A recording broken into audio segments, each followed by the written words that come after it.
Kalau di antara semua yang menurut Pak Mahfud akan dibahas di komisi, apa kira-kira Pak misalnya satu saja yang menurut Pak Mahfud paling banyak yang paling membuat masyarakat merasakan bahwa Polri harus berubah? Proses penanganan perkara, kemudian rekrutmen, pendidikan dan sebagainya itu diagnosis kita sekarang.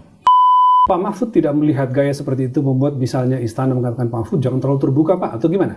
Istana tidak mau mengatakan nggak ada peringatan? Tidak. Oke. Misalnya saya mengatakan pengarahan Pak Prabowo di ruang tertutup itu ya. Nah, misalnya begitu? Tidak ada teguran karena yang saya kemukakan dari pengarahan itu apa yang sebelumnya sudah diungkapkan oleh Pak Prabowo di ruang-ruang terbuka. Ira ini tidak menerima sepeser pun keuntungan dari apa yang dia kerjakan. KPK seharusnya lebih terbuka ya mencari kebenaran material, itu sudah ada konsultan. Termasuk tadi Deloitte sama PwC tadi Pak yang terkenal. Bahkan juga sudah mendapat pendampingan dari Kejaksaan dan BPKP selama setahun. Kok masih disalahkan? Gimana yang dampingi gitu? Demi kemanfaatan hukum ya. Hukum itu kan bukan hanya kepastian kayak gitu, tapi harus ada keadilan dong. Nggak adil dong Bu Ira dilakukan begitu. Mari kita dorong ini agar naik banding dan kita semua. Bapak mendorong naik banding? Saya mendorong naik banding. Kasihan orang mau mengabdi kayak gitu lalu dijadikan korban. Apa pandangan Pak Mahfud dengan konflik yang terjadi di tubuh PBNU ini Pak? Saya tidak akan mendukung siapapun dari kedua pihak. Saya hanya ingin NU ini selamat. Menurut saya kenapa sih tinggal setahun, sudahlah lupakan itu semua, bersatu sekarang kembali. Itu demi NU-nya, kita malulah. Saya berharap juga agar Kementerian Hukum itu hati-hati dalam menyikapi ini. Jangan bicara apapun dulu sekarang. Nanti terlanjur memihak yang satu. Jangan terlibat dulu lah kira-kira gitu. Jangan terlibat, lihat perkembangannya dulu. Hati-hati jangan sampai membuat situasi semakin parah. Jangan lupa subscribe dan nyalakan lonceng notifikasi. Selamat menyaksikan.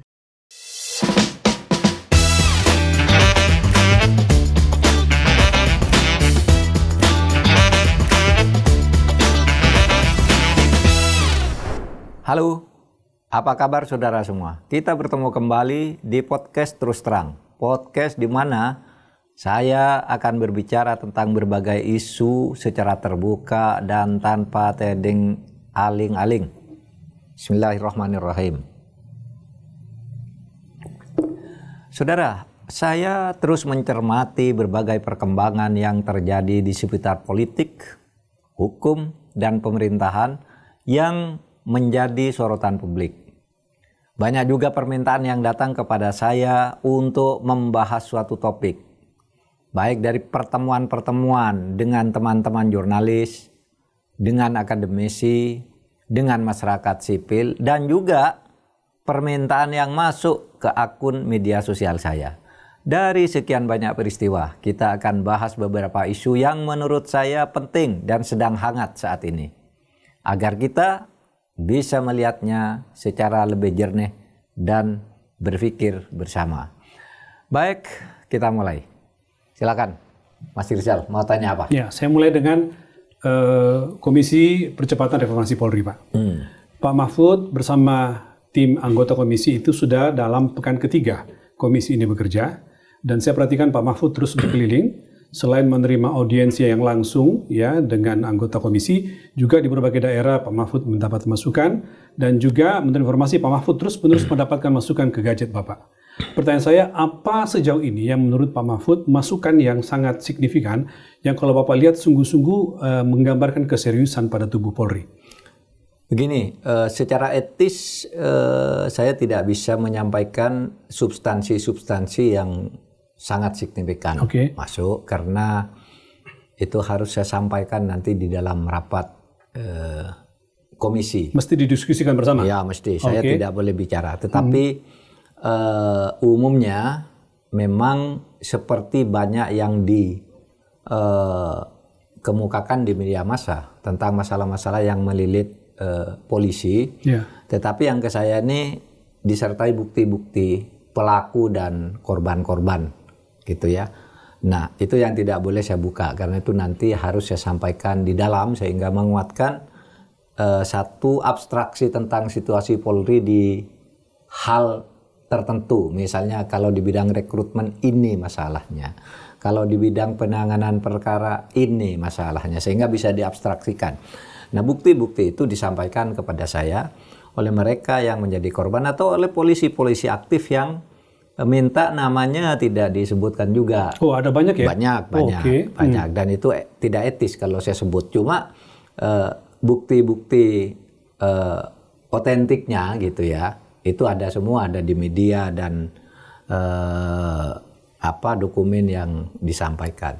Nah, menurut saya kan Polri ini kan mau kita perbaiki bersama, baik oleh pemerintah maupun oleh Polri sendiri maupun oleh masyarakat dan kita. Oleh sebab itu menurut saya Polri ya harus seperti orang sakit, mau didiagnosa. Nggak bisa kalau kita menyembunyikan. Pasrah dengan mengatakan inilah. Iya. Silakan mendiagnosa saya. Kira-kira diagnosa gitu ya. Dan polisi sudah mendiagnosa dirinya sendiri sudah, dan nanti akan terwakili di dalam komisi itu untuk menyampaikan hasil diagnosanya. Kan di situ banyak polisi juga di dalam, banyak jenderal lah, ada 5 gitu. Itu diagnosa mereka. Diagnosa masyarakat apa? Kalau ingin baik mau didiagnosa agar tahu obatnya. Karena sebenarnya kalau diagnosa itu secara umum hampir sama. Bahwa penyakit Polri itu begini, polisi itu penyakitnya yang parah begini, cara menyelesaikannya begini. Tetapi kenapa sudah ada kondisi kok tidak selesai-selesai juga? Berarti ada masalah yang harus kita terapi bersama. Habis didiagnosa kan harus ditreatment. Nah, treatmentnya ini kita nanti yang berupa rekomendasi dari komisi akan disampaikan kepada Presiden, kepada Polri, atau bahkan dalam bentuk rancangan peraturan perundang-undangan gitu. Kalau di antara semua yang menurut Pak Mahfud akan dibahas di komisi, apa kira-kira Pak, misalnya satu saja yang menurut Pak Mahfud paling banyak yang paling membuat masyarakat merasakan bahwa Polri harus berubah? Proses penanganan perkara, kemudian rekrutmen, pendidikan dan sebagainya itu menjadi masalah yang penting, ya. Soal pemerasan, penipuan gitu. Iya, banyak di situ. Nanti itu juga. kan cabang-cabangnya kan.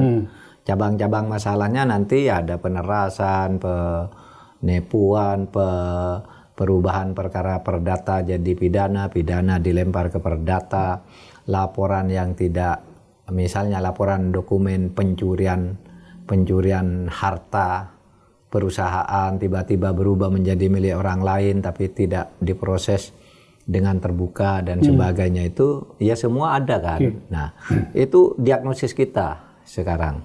Saya ingin agak maju dikit Pak. Dalam komentar-komentar di akun sosialnya Pak Mahfud, sejumlah pihak itu mengomentari cara Pak Mahfud menanggapi masukan itu dan menyampaikan kepada publik. Pak Mahfud kelihatan seperti selama ini straightforward aja Pak. Ketika mengatakan ada begini, ada pelanggaran seperti ini, Presiden tidak setuju dan segala macam. Pak Mahfud tidak melihat gaya seperti itu membuat misalnya istana mengatakan Pak Mahfud jangan terlalu terbuka Pak, atau gimana? Oh enggak. Istana tidak mau mengatakan. Nggak ada peringatan? Enggak. Oke. Misalnya saya mengatakan pengarahan Pak Prabowo di ruang tertutup itu ya. Nah, misalnya begitu? Enggak ada teguran, karena yang saya kemukakan dari pengarahan itu apa yang sebelumnya sudah diungkapkan oleh Pak Prabowo di ruang-ruang terbuka seperti di DPR, di Partai Gerindra, di partai apa, rapat dengan Pemda dan sebagainya. Dalam kunjungan-kunjungan Pak Prabowo selalu mengatakan seperti itu. Ya, dalam video di itu tempat terbuka. Saya potong sedikit Pak. Dalam video itu yang beredar ketika Pak Mahfud diwawancara salah satu podcast mengatakan begini, sampai Presiden itu menegur Kapolri dan Panglima TNI, percuma kalian punya bintang 4 kalau tidak bisa membantu rakyat membenahi pelanggaran pada rakyat. Itu terjadi di pertemuan itu. Iya, terjadi di pertemuan itu, dan itu bukan baru, karena sebenarnya Pak Prabowo menuding jenderal, menuding politisi, koruptor, oligarki dan sebagainya itu kan di tempat terbuka, dan rakyat tahu semua. Cuma menjadi kaget barangkali ya orang, loh Pak Mahfud menyampaikan itu, itu Pak Prabowo yang sudah menyampaikan di tempat terbuka ternyata disampaikan lagi di dalam pengarahan kepada Komisi Reformasi. Artinya apa itu? Artinya Pak Prabowo itu komitmennya sungguh-sungguh, karena di tempat terbuka pun berbicara sama dengan ketika di tempat tertutup. Tidak ada yang ditutup-tutupi ketika di tempat tertutup, itu sama di tempat terbuka gitu. Artinya komitmen memberantas korupsi itu sungguh-sungguh, kan gitu. Pak Mahfud ingin mengatakan bahwa dalam pidato-pidatonya Pak Prabowo selama ini juga mengatakan seperti itu. Iya, mengatakan seperti itu kan banyak ya beredar. Ya, kita punya Pak. Kami kebetulan punya mencoba menghimpun supaya mengkaitkan dengan jawaban Pak Mahfud. Ini ada salah satu pidato Presiden, terutama yang bikin kaget ketika pada tanggal 16 Agustus mengatakan backing ini akan saya hadapi. Kira-kira gitu Pak ya. Ini ada videonya Pak Mahfud. Coba kita lihat bersama. Setelah ini kita akan tertibkan juga tambang-tambang yang melanggar aturan.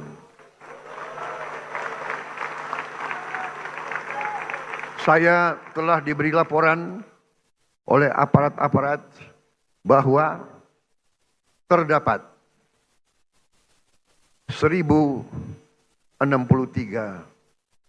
tambang ilegal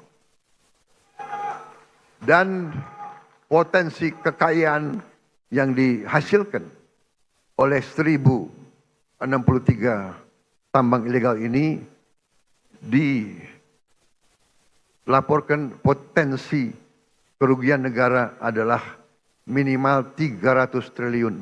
Dan saya beri peringatan, apakah ada orang-orang besar, orang-orang kuat, jenderal-jenderal dari manapun, apakah jenderal dari TNI atau jenderal dari polisi atau mantan jenderal,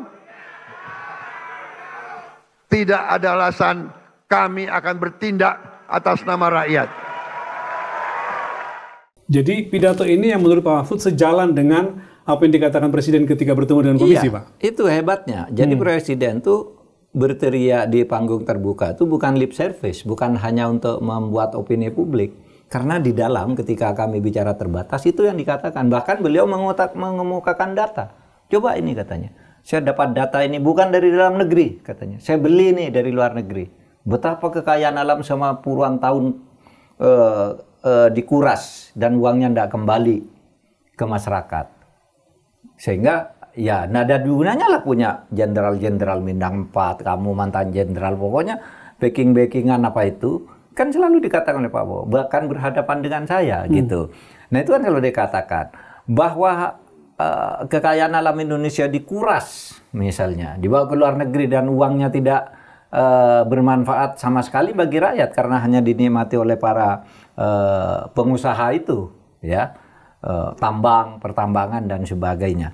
Itu kan sudah ada di bukunya Pak Prabowo, iya kan? Sudah terbuka juga. Paradoks itu. Paradoks Indonesia itu kan menulis itu betapa kekayaan alam itu dikuras dan rakyat di sini sengsara. Oleh sebab itu ini yang harus dilawan kata Pak Prabowo. Dan itu lagi yang dikatakan sehingga kalau orang berkesimpulan apa ya?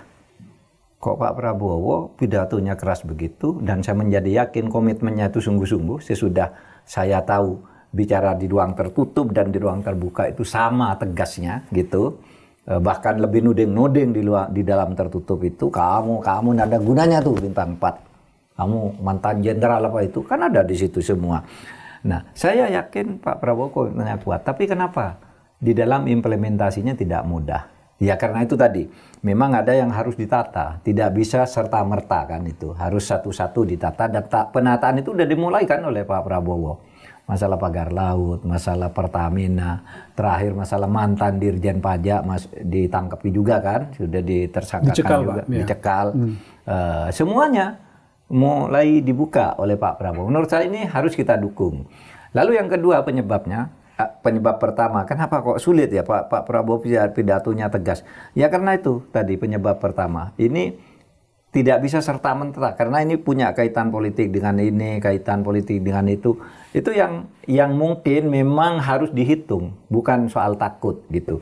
Yang kedua, penyelenggara di bawah agaknya teledor dan Pak Prabowo tidak mengawasi. Misalnya begini, MK itu sudah lama mengatakan Wamen itu satu paket dengan menteri sehingga tidak boleh merangkap di BUMN.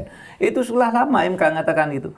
Lalu tetap aja Wamen dimasukkan. Malah bertambah terus ya? Malah bertambah terus. Kemudian alasannya kok ditambah terus? MK kan hanya mengatakan itu di pertimbangan. Gitu kan? Bukan amar putusan. Bukan amar putusan. Lalu MK digugat lagi membuat di amar putusan. Sampai harus membuat lagi. Boleh. Lalu diberi waktu 2 tahun tapi masih ditambah Selama waktu 2 tahun seharusnya itu waktu 2 ditambah. tahun itu ditarik satu-satu sampai habis.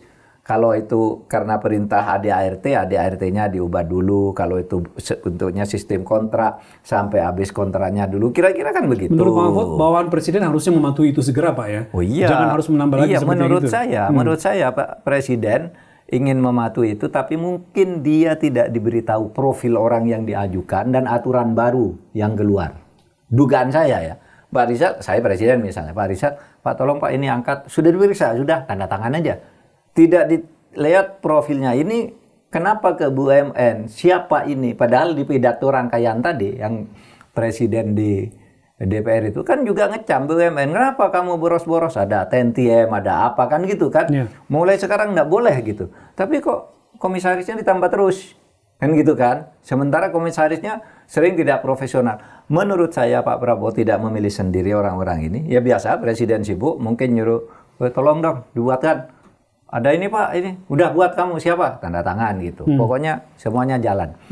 Nah, sistem kontrol dan kendali seperti ini mungkin yang diperlukan. Tetapi kalau komitmennya Pak Prabowo, saya menjadi lebih yakin bahwa itu bersungguh-sungguh, tetapi terus masih menghadapi persoalan-persoalan kaitan-kaitan politik dan sebagainya, tidak ingin terlalu mendapat reaksi yang luar biasa dan sebagainya. Itu memang harus ditata secara pelan-pelan, sehingga kita harus memaklumi, ya udahlah, kewenangan Presiden kan untuk melakukan langkah-langkah itu, termasuk misalnya reformasi polisi itu kan tidak bisa langsung seperti mencabut pohon besar dari sebuah, ini kan goncang tuh, pohonnya besar, lubangnya besar juga nanti yang tercerabut kan, sehingga diatur secara pelan, tetapi tujuannya jelas,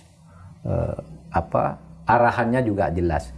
Itu aja sebenarnya, Mas. Saya tidak pernah menyampaikan hal-hal baru yang, apalagi kalau dikatakan, itu dari pembicaraan rahasia. Enggak rahasia, Pak Prabowo udah pidato itu. Bukan sesuatu yang rahasia menurut Pak Mahfud ya? Bukan, dan sudah nulis bukunya itu. Tapi pertanyaan saya Pak, seberapa penting menurut Pak Mahfud menyampaikan teguran Presiden kepada Kapolri dan Panglima TNI itu untuk diketahui publik, dan terutama kepada Polri dan TNI? Seberapa penting itu disampaikan? Penting menurut saya, karena selama ini kan salah satu yang dilihat oleh masyarakat, kok ininya diem ya, banyak backing-backingnya dari TNI, dari Polri, ini masa tidak bisa diatasi kan?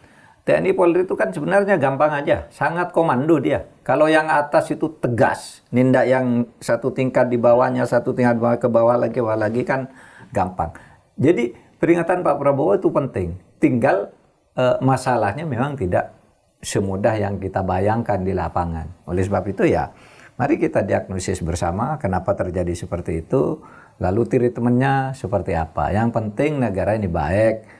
Mungkin ya kalau saya berpikir yang masa lalu itu ya sudahlah, kita anggap selesai, kecuali menyangkut korupsi. Ya, kalau korupsi itu meskipun masa lalu menurut saya harus dibongkar, tapi menyangkut kebijakan politik, misalnya fenomena Parcok, kalau mau dianggap ada, ya sudahlah, itu udah selesai, tata negaranya udah lewat. Pemilu sudah selesai. Pemilu udah selesai, kita anggap itu udah selesai. Tapi soal pelanggaran hukum korupsi nggak bisa hilang. Pelanggaran korupsi kayak WUS itu, ya wajib bayar. Harus dibuka. WUS Presiden harus bayar, kan tanggung jawab kepala negara. Tetapi korupsinya dibuka dong. Kan ada keanian-keanian di situ. Tentang kontraknya bagaimana sampai sekarang nggak ada orang yang tahu. Itu harus dibuka menurut saya. Dan sekarang nggak ada yang meramaikan lagi Pak setelah dikatakan Presidennya. Tapi Presiden sebenarnya nggak melarang membuka itu. Hanya bilang saya bertanggung jawab. Bertanggung jawab memang iya. Presiden siapapun harus bertanggung jawab untuk menyelesaikan dengan Cina. Tapi hukumnya ke dalam harus jalan.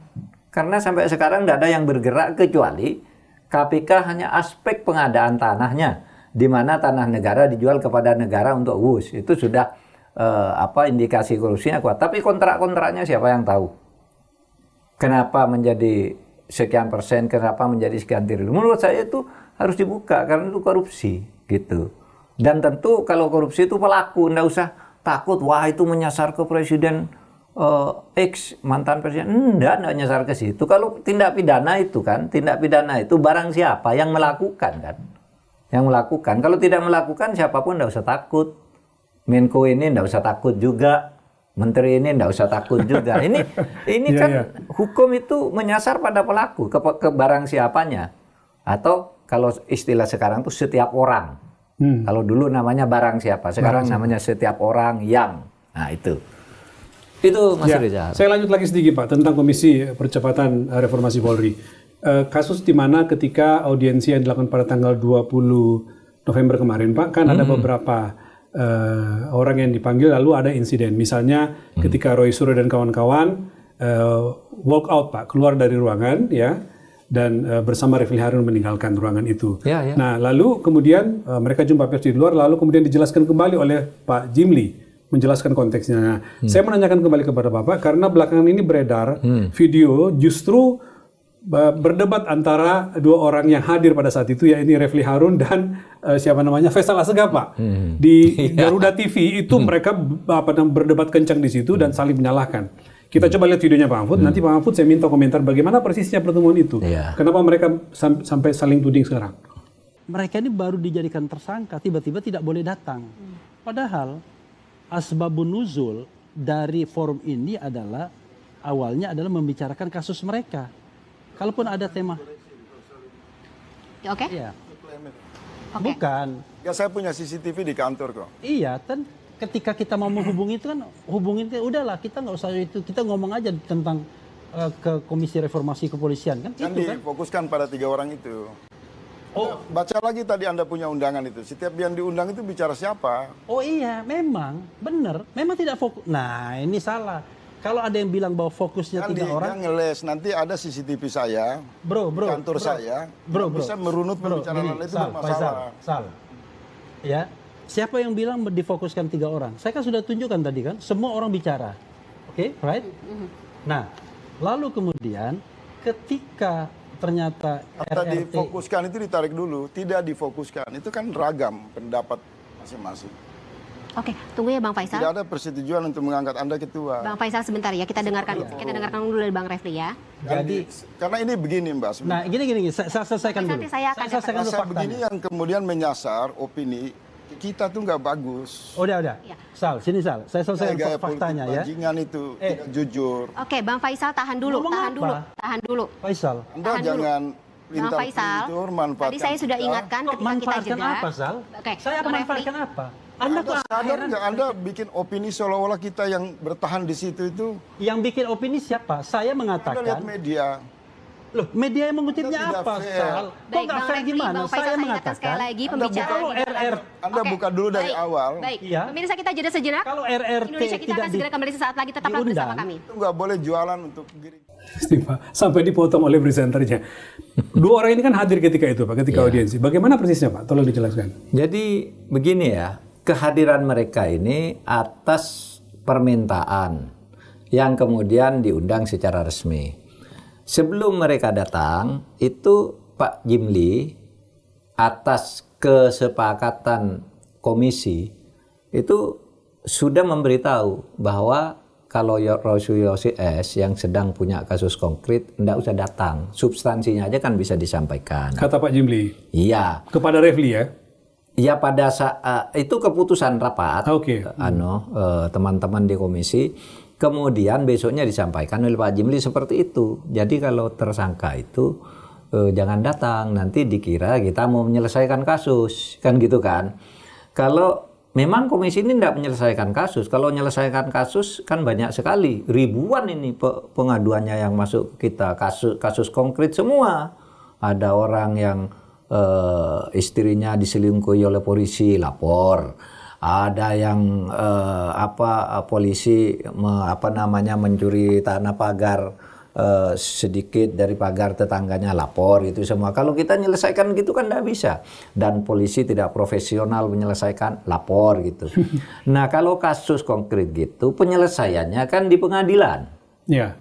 Ada aparatnya. Loh polisinya tidak profesional Pak. Ya bukan tugas komisi untuk menyelesaikan polisi tidak profesional. Itu ada Irwasum. Iya kan? Ada Propam. Iya kan? Dari situ kalau kita itu hanya kasusnya apa? Kalau kita menyelesaikan kan tidak bisa. Kalau kasusnya Roy Suryo misalnya kita kan sudah tahu semua gitu kan. Ya sudahlah bahwa itu profesi polisi dianggap tidak profesional, dianggap memihak dan sebagainya. Nah itu akan menjadi bagian. Bagaimana sih polisi kok bisa seperti itu? Apa alasan? Kan itu nanti cuma itu kan kesimpulannya. Bahwa polisi memihak, polisi tidak profesional kan begitu kan? Ya. Mungkin yang lebih tinggi lagi ada laporan polisi, jahat polisi, kolusi, dan itu semua sudah ada dugaan-dugaan itu, sehingga tidak bisa diperiksa di Komisi Reformasi Polisi. Lalu terjadi perbedaan pandangan. Nah, sesudah itu Pak Jimli katakan, sudah kalau mau di dalam boleh, tapi di belakang tidak boleh ikut bicara. Nah, terjadilah perbedaan pandangan. Si si Roy Suryo, Tifa Uzia, kemudian Rismon dan Rizal Fadilah ada di situ, minta keluar saja. Lalu Refli bilang ikut, saya juga ikut keluar karena dia merasa bertanggung jawab, dia kan yang mendaftarkan. Nah memang itu sendiri Pak Jimli mengatakan itu. Tadi malam kan sudah saya beritahu kepada saudara Refli bahwa yang ini tidak usah datang gitu. Ternyata oleh Refli tidak diberitahu kepada Rosuryo bahwa mereka tidak boleh datang gitu. Lalu Refli bilang, ya kan Pak Jimli kan baik hati katanya, jadi saya suruh datang aja gitu. Nah terus yaitu si Faisal pada waktu itu, kita kan resmi diundang, ini institusi resmi yang ini, saya di dalam kata dia, dan dia bicara. Si Faisal bersama rombongan, banyak rombongannya. Masukannya bagus, Pak. Cuma beberapa kritik kepada polisi. Hah? Masukan Faisal dan yang lain bagus. Bagus. Rombongan-rombongan itu bahkan ada Maijen apa itu di dalam. Oh, dari Forum Purnawirawan itu. Ya, Forum Purnawirawan kan bergabung tuh, diundang bersama. Di Faisal dan rombongannya juga diundang bersama.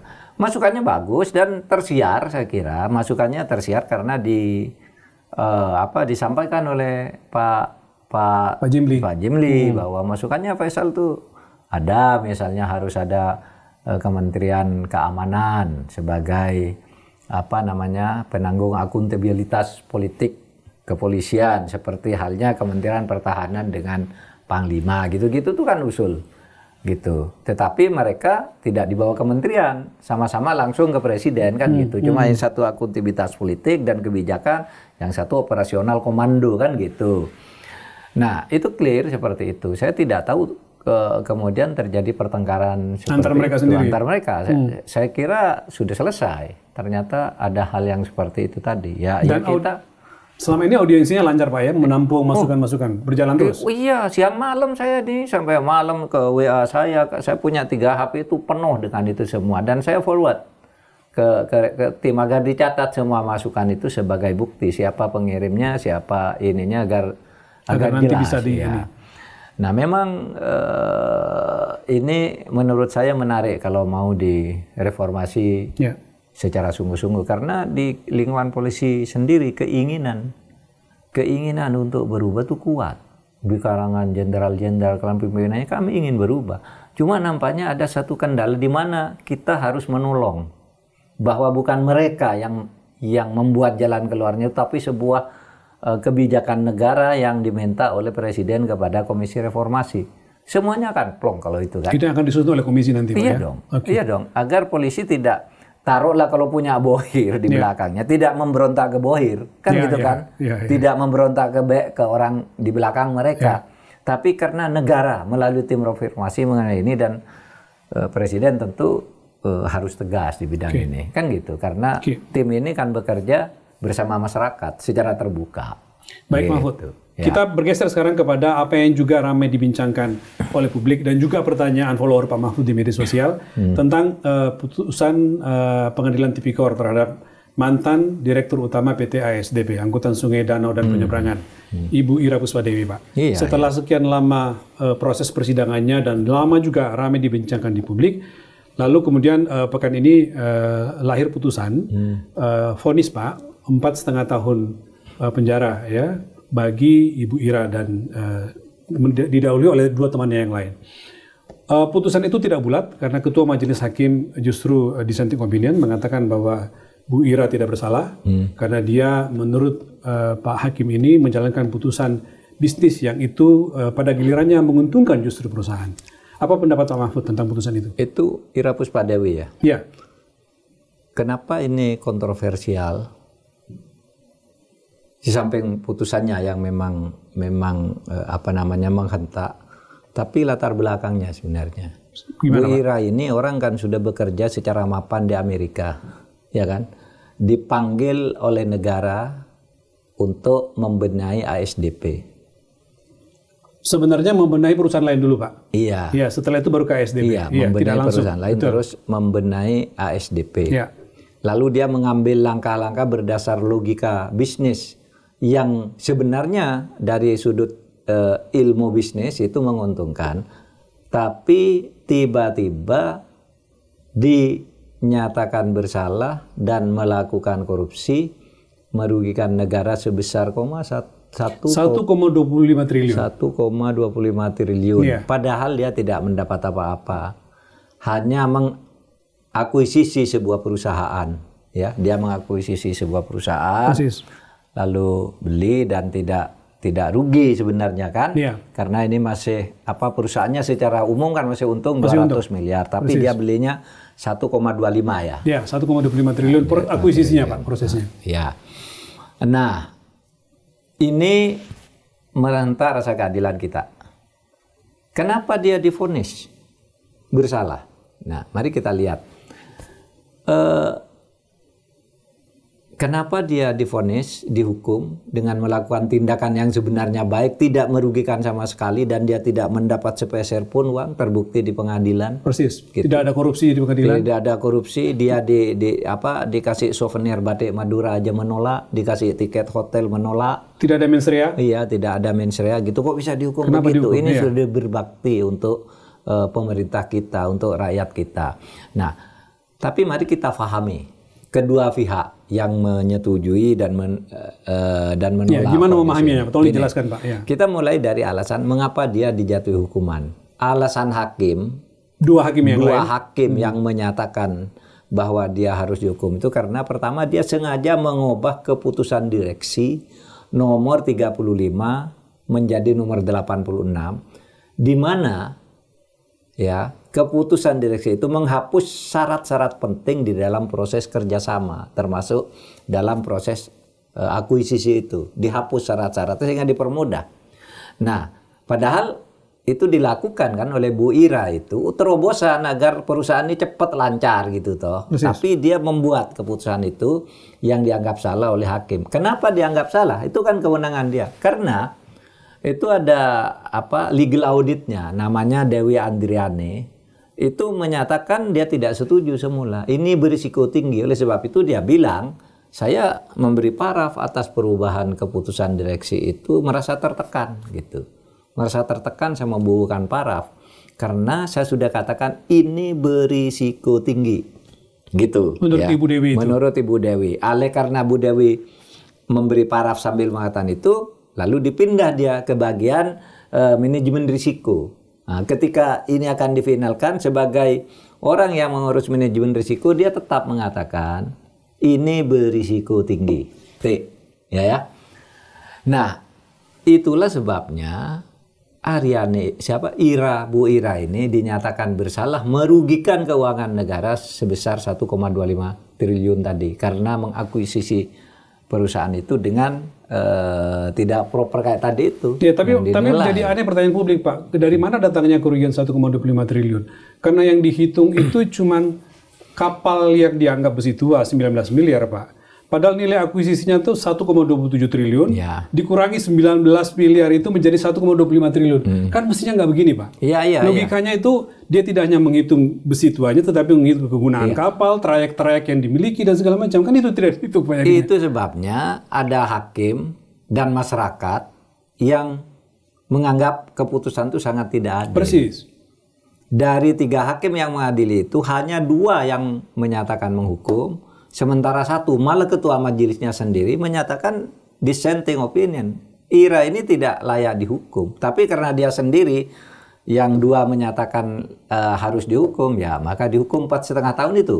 Iya. Ya, 4,5 tahun. Jadi 2-1 dia kalah Iya. di ketua majelis Kenapa ini. dia seharusnya tidak dihukum? Kenapa? Karena begini, Ira ini tidak menerima sepeser pun keuntungan dari apa yang dia kerjakan. Dan dalam sidang tidak terbukti korupsi, Tidak Pak. terbukti. Persis. Pengadilan juga mengatakan dia tidak terbukti Persis. menerima apapun. Bahkan juga disebut dia dikasih tiket nggak mau, untuk nginep di hotel nggak mau, diurus sendiri semuanya, dikasih souvenir sederhana yang saya sebut batik Madura tadi juga nggak mau gitu loh.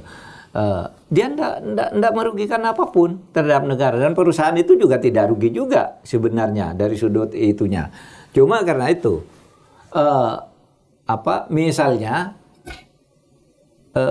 aset PT Jembatan Nusantara, Jembatan Nusantara atau JN itu kan 1,27 triliun ya. Tetapi oleh penilai internal KPK, itu tadi yang Mas Rizal sebut, hanya dinilai 19 M. Persis. Karena dianggap itu sebagai perusahaan dan kapal-kapal rongsokan. Besi tua. Besi tuanya yang dinilai. Besi tuanya yang dinilai. Yang 1,27 T itu tidak dinilai. Siapa tuh yang menghitung gitu? Siapa yang menghitung begitu? Yang menghitung begitu adalah penilai KPK. Penilai internal KPK sendiri yang memang merupakan akuntan publik dia. Tapi apa boleh Pak? Kan harusnya harus pakai BPK. Gini. Dulu waktu zaman saya, Ketua MK itu sudah pernah membuat vonis MK nomor 31 tahun 2012. Menjelang saya dari MK. Saya mengatakan untuk membuktikan sebuah korupsi yang merugikan keuangan negara itu tidak harus ikut BPK. Tidak harus ikut BPKP. Karena dalam faktanya yang sudah dinyatakan WTP oleh BPK itu korupsi semua. Oh, oke. Waktu itu Pak ya? Waktu itu. Ya, sampai sekarang. Sampai sekarang. Yang WTP itu kan dijual beli. Jual beli katanya. Ya. Bahkan komisionernya sekarang ada di penjara kan 2 orang itu. Anggota badannya. Makanya muncul putusan mahkamah itu. Makanya waktu itu saya akan mendapat penghargaan. Ini MK bagus nih, WTP. 7 kali berturut-turut. Saya berpidato di situ. Terus terang saya tidak percaya pada WTP ini, saya bilang. Karena itu yang korupsi semua baru diumumkan WTP langsung ditangkap. Pada lembaga Pak Mahfud yang dipuji-puji. Iya, waktu itu tidak percaya. Maka kemudian ada orang ngajukan judicial review. Minta agar pembuktian korupsi itu jangan di BPK saja. Karena BPK itu kalau ditanya kok bisa WTP, kenapa? Apakah kalau WTP itu tidak ada korupsinya? Belum tentu, kata BPK sendiri. Kenapa? Karena dikatakan WTP itu hanya kesesuaian antara pembukuan dan laporan kertas. Loh, kalau ada kickback tidak tahu kan? Kalau ada suap tidak tahu kan? Saya bilang. Jadi siapapun yang menemukan kebenaran material dari sebuah tindak pidana boleh menghitung kerugian. Yang penting dibuktikan di pengadilan. Bukan langsung buktikan di pengadilan. Nah, itulah sebabnya kemudian akuntan publik masuk kan. Nah, sekarang diperbarui nih oleh Mahkamah Agung SEMA nomor 2 tahun 2024. Surat edaran Mahkamah Agung. Iya, surat edaran 2024, belum lama. Apa itu, Pak? Yang isinya yang berwenang menghitung kerugian negara adalah BPK, BPKP, Inspektorat, Satker Daerah, dan akuntan publik yang tersertifikasi dari kantor jasa penilai publik. Nah, sekarang persoalannya, yang di KPK itu kan memang akuntan publik, tapi apakah dia merupakan bagian dari asosiasi badan penilai publik tadi? Dan dia internal Pak, dia internal. Tapi dia akuntan publik asalnya kan. Nah, apakah itu bisa dianggap benar atau tidak? Nanti biar di pengadilan berikutnya, ini kan belum selesai nih. Tapi saya potong Pak, jadi lucu Mahfud, karena kalau dibandingkan satu kira-kira dari internal, dari pihak yang diminta untuk menghitung oleh Bu Ira, ASDP itu kan ada BPK, ada BPKP, ada beberapa konsultan Pak. 2 diantaranya yang terkenal yang punya reputasi nasional, PricewaterhouseCoopers sama Deloitte Pak. Nah ini ketika uji tuntas mereka menganggap ini oke gitu. Jadi melawan dari internal KPK jadi agak susah diterima. Mestinya KPK seharusnya lebih terbuka ya mencari kebenaran material. Itu sudah ada konsultan, ya. Bahkan konsultannya katanya ada 7. Ya, ada beberapa Pak. Itu kan profesional semua. Termasuk tadi Deloitte sama PwC tadi Pak yang terkenal. Bahkan juga sudah mendapat pendampingan dari Kejaksaan dan BPKP selama setahun. Kok masih disalahkan? Gimana yang dampingi gitu? Kok Bu Ira menjadi dikorbankan? Itu sebabnya maka ketua majelisnya tuh bilang begini, tidak masuk akal seseorang bisa melakukan pekerjaan berat dan berisiko masuk penjara kalau dia tidak punya motif mendapat keuntungan. Nah, dia terbukti tidak punya motif sama sekali, sepeser pun tidak dapat. Kok mau dihukum? Tidak boleh, kata hakimnya. Tidak ada mens rea itu, kata ketua pengadilan. Pak Mahfud sependapat itu? Saya sependapat. Oleh sebab itu, demi kemanfaatan hukum, ya, hukum itu kan bukan hanya kepastian kayak gitu, tapi harus ada keadilan dong. Tidak adil dong Bu Ira dilakukan begitu. Dan juga apa manfaatnya menghukum orang yang tidak salah sementara perusahaannya tidak nampak merugikan keuangan negara, masih malah sekarang untung, mencatat keuntungan terbesar sepanjang sejarah perusahaan itu. Mencatat keuntungan terbesar gitu. Kok hanya karena mengubah keputusan direksi, kemudian membuat keputusan yang lebih cepat, mudah, memendah legal auditnya misalnya. Legal auditornya itu kan dipindah karena katanya itu dianggap lalai kan. Sudah diberitahu kok masih melakukan itu lalai menurut 2 hakim. Tapi katanya enggak lah, lalainya di mana gitu. Oke, mens rea itu memang ada kesengajaan, sudah tahu aturan sengaja ditabrak.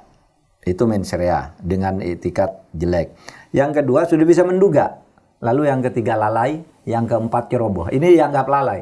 Apa betul ini lalai? Kata si Anu, kan tidak ada yang dirugikan. Negara tidak dirugikan toh. Dia tidak dapat apa-apa. Lalainya di mana?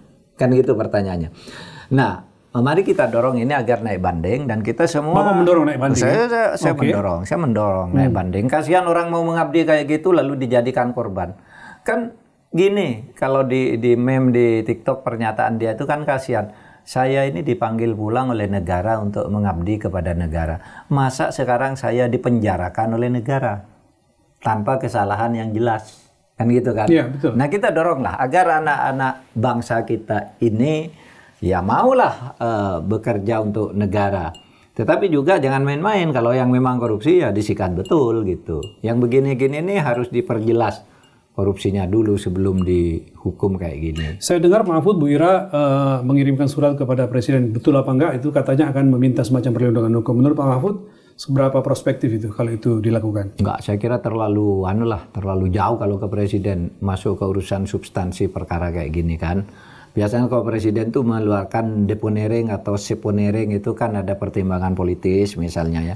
Pertimbangan kemaslahatan atau pertimbangan hukum yang lain. Kalau gini kan enggak, proses-proses biasa saja. Tapi mari masyarakat mendukung. Kita dukunglah sama-sama agar pengadilan tinggi dan atau ke Mahkamah Agung kelak itu bisa melihat ini sebagai sesuatu yang harus diluruskan, dibenahi gitu, tanpa harus kita ikut campur. Oke. Gitu ya. Baik Pak Mahfud, saya mengalih ke satu lagi Pak. Ini agak terkait dengan Pak Mahfud sebagai seorang Nahdliyin nih. Saya kira Pak Mahfud yakin sekali Pak Mahfud mengikuti perkembangan 2-3 hari terakhir di mana konflik terjadi dalam tubuh Nahdlatul Ulama, khususnya di PBNU Pak. Ketua Dewan Syuro kalau nggak salah itu mengeluarkan surat hasil rapat Pak Dewan Syuro yang mengatakan meminta kepada Ketua Umum Gus Yahya untuk mundur dari jabatan Ketua Umum PBNU, lalu direspon seketika juga setelah itu oleh Gus Yahya mengatakan bahwa saya tidak ingin mengundurkan diri, tidak ada pikiran untuk mengundurkan diri. Apa pandangan Pak Mahfud dengan konflik yang terjadi di tubuh PBNU ini Pak? Iya, saya mengikuti itu dengan seksama karena saya punya keterikatan batin dengan NU meskipun saya sekarang ini adalah NU kultural ya. Bukan struktural gitu ya. Bukan lagi, saya pernah struktural dulu. Yeah.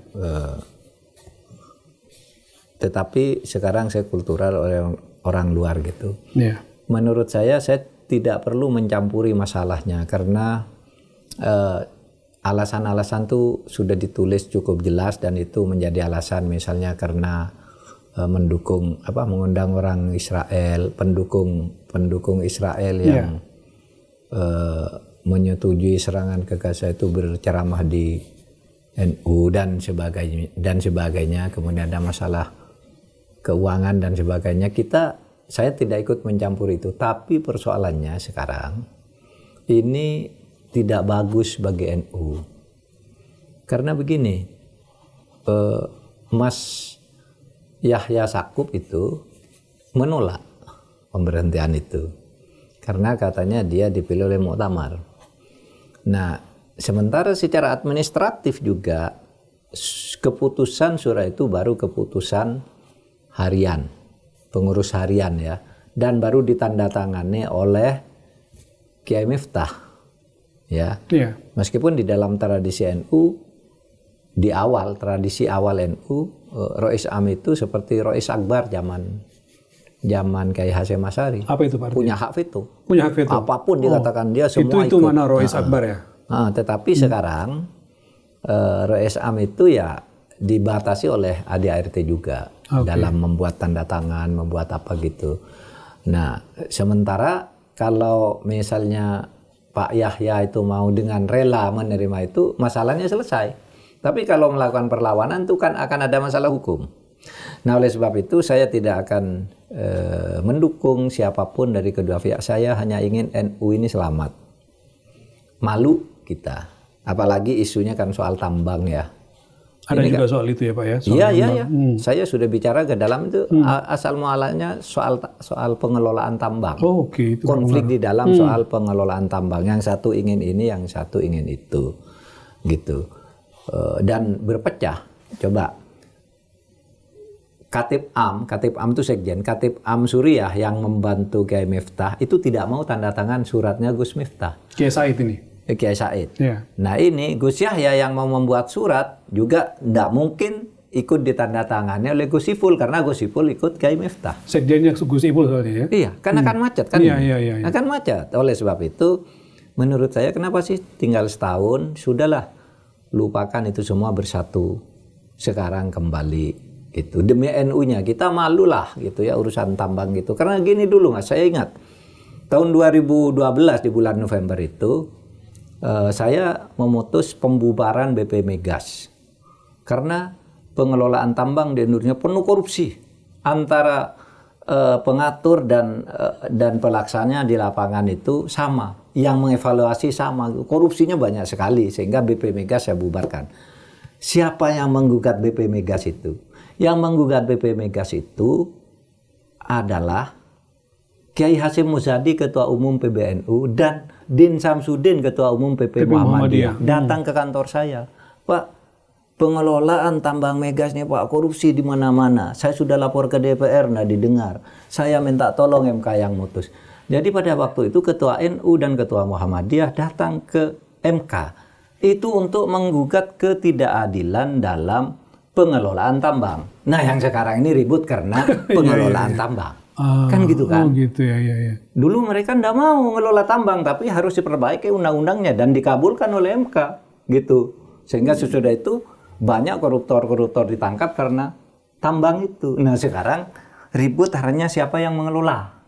Untuk apa kan ribut-ribut begitu? Sudahlah, siapa yang mengelola sudah disepakati bersama, lalu kalau ada apa silahkan diatur gitu, tapi NU-nya ini diselamatkan. Sehingga saya berharap juga agar Kementerian Hukum dan HAM, Kementerian Hukum itu hati-hati dalam menyikapi ini. Jangan bicara apapun dulu sekarang. Nanti terlanjur memihak yang satu. Jangan terlibat dulu lah kira-kira gitu. Jangan terlibat. Lihat perkembangannya dulu. Hati-hati jangan sampai membuat situasi semakin parah. Kasihanlah NU ini kan pilar ya. Pilar NKRI lah. Persis. Pilar Wasatiyah Islam. Sama dengan Muhammadiyah. Gitu. Sehingga kalau ini rusak, ini kegoncangan-kegoncangan di kalangan umat, hubungan antara Islam dan negara akan mulai. Dan kita jadi rugi besar Pak Mahfud ya? Kan rugi besar. Saya begitu Mas, saya tidak tahu siapa yang salah, siapa yang benar, tapi menurut saya sebaiknya diselesaikan. Sebaiknya segera diselesaikan dan memungkinkan Islah menurut Mahfud. Kalau saya Islah saja kan tinggal setahun kan. Besok akhir tahun 2006 atau awal tahun 2027 itu mereka udah harus muktamar lagi kok. Sesuai amanat Muktamar Lampung. Kan gitu. Gitu Mas. Baik Pak. Saya kira cukup Pak. Cukup. Minggu ini cukup. Saudara sekalian, sekian dulu untuk edisi minggu ini. Kita akan bertemu lagi tentu saja di Terus Terang pekan depan. Saya berharap kita terus berkontribusi positif terhadap negara ini. Bahwa nantinya ada ketidakadilan, mari kita perbaiki. Yang penting jangan pernah lelah mencintai Indonesia. Selesai.